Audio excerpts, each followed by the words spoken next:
અહીંયા આપેલા શબ્દ આપણે ખાલી ઊંચા અવાજથી વાંચવાના છે. અહીં આપેલા શબ્દ સૂર્ય, સુખ દુઃખ, રક્ત, અસ્થિ, પ્રાણ, ગાય, ગુંજ, હર્ષ, ઐક્ય, કર્મ, પ્રગતિ, લહરાએ અને વિશ્વ શાંતિ આપેલા છે.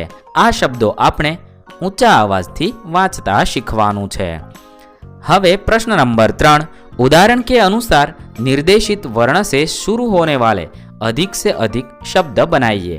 उदाहरण तरीके क ઉપરથી કૌવા, કમલ, કાગજ, કૌશલ આ રીતે વિવિધ શબ્દ બનાવેલા છે. એવી જ રીતે આપણે આપેલા અક્ષરો ઉપરથી વિવિધ શબ્દ બનાવવાના છે.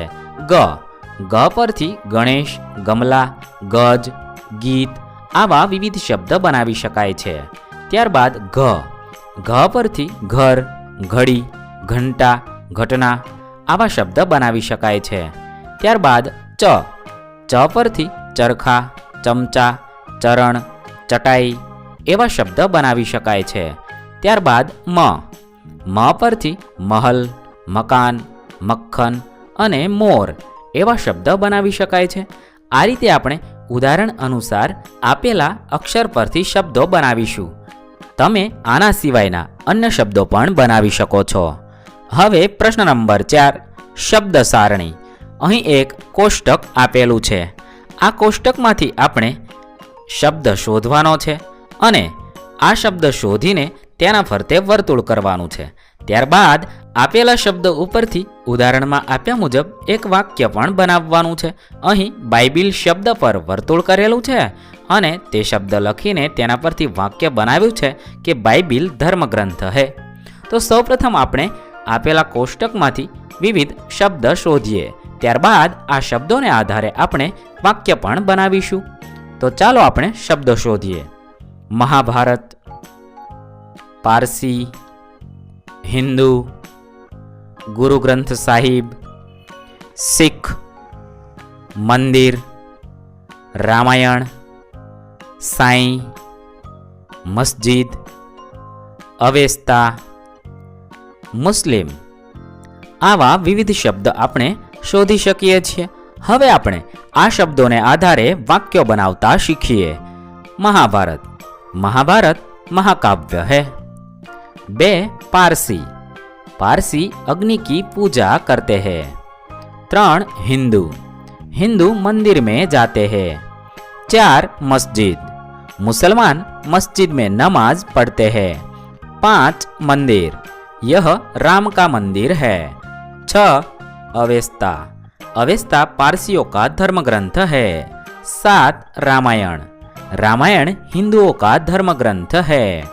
8 मुस्लिम, ईद मुस्लिम त्योहार है. 9 साईं एक संत थे.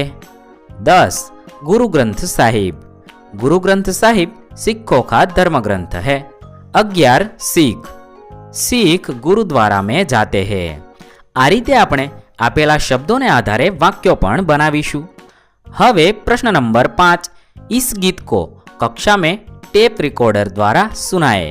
એટલે કે આ ગીતને તમારે તમારા વર્ગખંડમાં ટેપ રેકોર્ડર દ્વારા અથવા મોબાઈલ દ્વારા સાંભળવાનું છે અને સાથે ગાવાનું પણ છે. હવે આપણે સ્વાધ્યાયના પ્રશ્નોની સમજ મેળવીએ.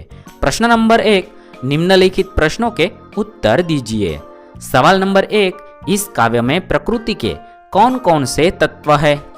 तेना जवाब में आपने लखी शकीए, इस काव्य में प्रकृति के तत्व चंद्रमा, सूर्य, भूमि, आकाश, हवा और पानी है.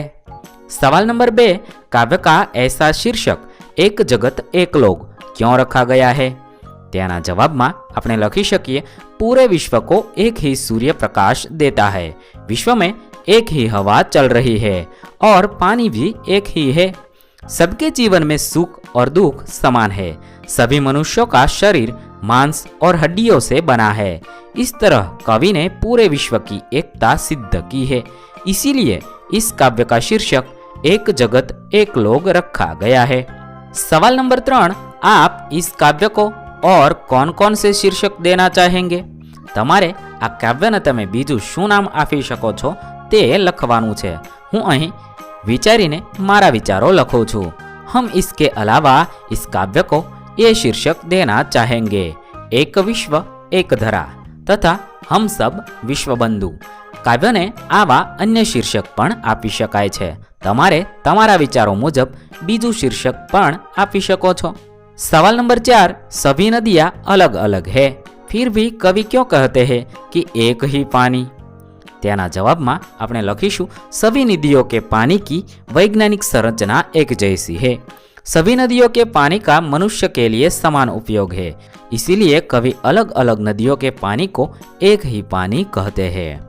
હવે પ્રશ્ન નંબર 2, विलोम अर्थ वाले शब्दों के जोड़े बनाइए और उदाहरण के अनुसार वाक्य में प्रयोग कीजिए।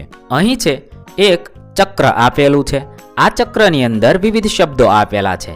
આ શબ્દોની અંદરથી આપણે વિરુદ્ધાર્થી શબ્દ શોધવાના છે અને પછી શોધેલા વિરુદ્ધાર્થી શબ્દોને આધારે આપેલા શબ્દોનો વાક્ય પ્રયોગ કરવાનો છે। સૌપ્રથમ આપણે આપેલા ચક્રમાંથી વિરોધી શબ્દ શોધીએ। અહીં એક શબ્દ શોધેલો છે, પાસ તો દૂર થશે। હવે આપણે આગળના શબ્દ શોધીએ। શુભ તો અશુભ થશે, ચેતન તો જડ થશે, જીવન તો મૃત્યુ થશે, સ્વામી તો દાસ થશે, પ્રકાશ તો અંધકાર થશે। આ રીતે આપણે આપેલા શબ્દોની અંદરથી વિરોધી શબ્દ શોધીશું અને લખીશું। હવે આપણે આપેલા શબ્દો ઉપરથી વાક્ય બનાવવાના છે। વાક્ય પ્રયોગ આપણે આ મુજબ કરી શકીએ। એક શુભ, તેના પરથી વાક્ય બનાવી શકાય, विजयादशमी का दिन सबके लिए शुभ दिन है। अशुभ, कल का दिन आपके लिए अशुभ था। ત્યારબાદ આગળના વાક્ય જોઈએ। चेतन, वृक्षों में भी चेतन है। जड़, वनस्पति जड़ नहीं है। 3, जीवन, औषधियाँ हमें जीवन देती है। मृत्यु, औषधियाँ हमें मृत्यु से बचाती है। 4, स्वामी, ईश्वर सबका स्वामी है। दास, वह किसी का दास नहीं है। प्रकाश, सूर्य हमें प्रकाश देता है। अंधकार, दीपक अंधकार का नाश करता है। आ रीते आपणे आपेला विरोधी शब्दों उपयोग करी अने वाक्य प्रयोग करीशुं। तमे तमने मनगमता अन्य वाक्य पण बनावी शको छो। हवे प्रश्न नंबर 3, उदाहरण के अनुसार समान प्रास वाले शब्द बनाकर लिखिए। અહીં એક ઉદાહરણ આપેલું છે, આના તો જાના। એવી રીતે આપણે આપેલા શબ્દોમાંથી સમાન પ્રાસવાળા શબ્દ શોધી અને લખવાનું છે। તેના જવાબમાં આપણે આ રીતે લખી શકાય। સુનકર, તેનો પ્રાસવાળો શબ્દ પડકર થશે। મહેરબાન, તેના જેવા જ પ્રાસવાળો શબ્દ બાગબાન છે। શેઠાની તો જેઠાની। આ રીતે આપણે સમાન પ્રાસવાળા શબ્દ શોધી અને લખીશું। હવે પ્રશ્ન નંબર 4, निम्नलिखित भाव दर्शाने वाली काव्य पंक्तियां लिखिए। અહીં આપેલા ભાવાર્થને આધારે આપણે તેના પરથી કાવ્યમાં કઈ કાવ્ય પંક્તિ ઉપયોગમાં લેવામાં આવી છે તે લખવાનું છે। पूरे विश्व में एक ही सूर्य का प्रकाश है, एक ही हवा चल रही है और एक ही प्रकार का जल है। આપેલા અર્થ પરથી આપણે કાવ્ય પંક્તિ લખી શકીએ, एक तेज एक हवा एक ही पानी। ત્યારબાદ 2, समता का यह गीत पूरा विश्व हमेशा गा रहा है। तेना परथी आपणे काव्य पंक्ति लखी शकीए, समता और ममता के गीत तराने। हवे प्रश्न नंबर 5, समानार्थी शब्द ढूंढकर घेरा बनाइए और लिखिए। અહીં એક કોષ્ટક આપેલું છે। આ કોષ્ટકમાંથી આપણે સમાનાર્થી શબ્દ શોધવાના છે અને તેના ફરતે વર્તુળ કરવાનું છે અને આ સમાનાર્થી શબ્દો આપણે લખવાના છે। સમાનાર્થી શબ્દ આપણે શોધીને આ રીતે લખી શકીએ। લોક તો વિશ્વ અથવા દુનિયા થશે, જે વિશ્વ અને દુનિયા। આ રીતે આપણે કોષ્ટકમાંથી પણ શોધીશું। 2, માન તો સન્માન અને પ્રતિષ્ઠા થશે। કોષ્ટકમાં આપણે સન્માન અને પ્રતિષ્ઠા શોધી તેના ફરતે વર્તુળ કરીશું। નિશાન, જેનો સમાનાર્થી શબ્દ ચિહ્ન અને સંજ્ઞા થશે। કોષ્ટકમાંથી આપણે ચિહ્ન અને સંજ્ઞા શબ્દ શોધીશું। 4, હાથ, તેના સમાનાર્થી શબ્દ હસ્ત અને પાણી થશે। કોષ્ટકમાંથી આપણે હસ્ત અને પાણી શોધીશું। 5, અંબર, તેના સમાનાર્થી શબ્દ આકાશ આસમાન અને ગગન થશે। કોષ્ટકમાંથી આપણે આકાશ, આસમાન અને ગગન શોધીશું. આ રીતે આપણે સમાનાર્થી શબ્દ શોધીશું અને તેના પર તે વર્તુળ કરીશું તથા આપેલા શબ્દોની સામે તેના સમાનાર્થી શબ્દો પણ લખીશું. હવે प्रश्न नंबर 6.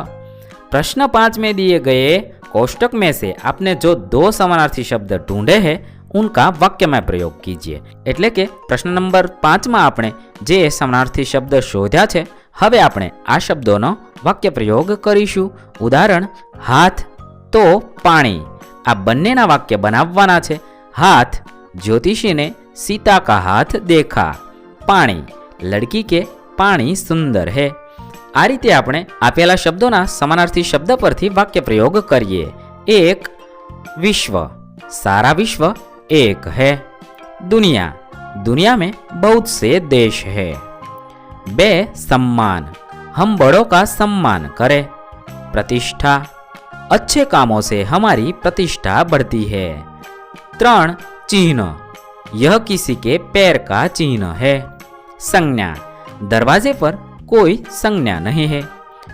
4, हस्त, हस्त की शोभा दान है.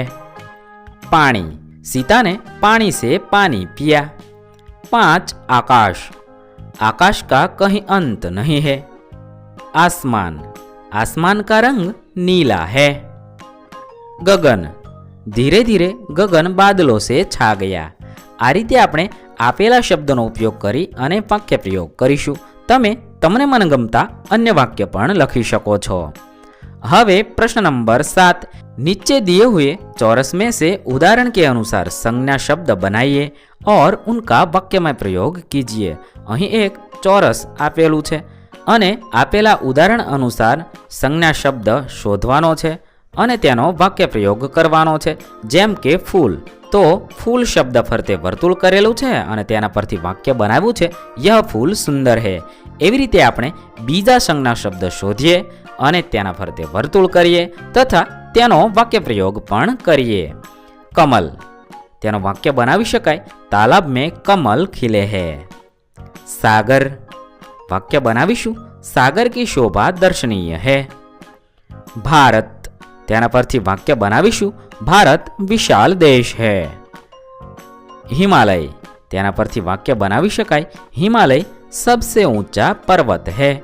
ત્યારબાદ આરતી, તેના પરથી વાક્ય બનાવી શકાય મંદિર મેં આરતી કે સમય બહુ ભીડ હોતી હે. આ રીતે આપણે સંજ્ઞાઓ શોધીશું અને તેનો વાક્ય પ્રયોગ કરીશું. તમે તમને મનગમતા અન્ય વાક્ય પણ લખી શકો છો. અહીં આપણા અભ્યાસ અને સ્વાધ્યાયના પ્રશ્ન પૂર્ણ થાય છે.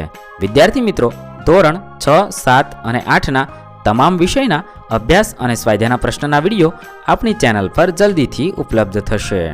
Thank you.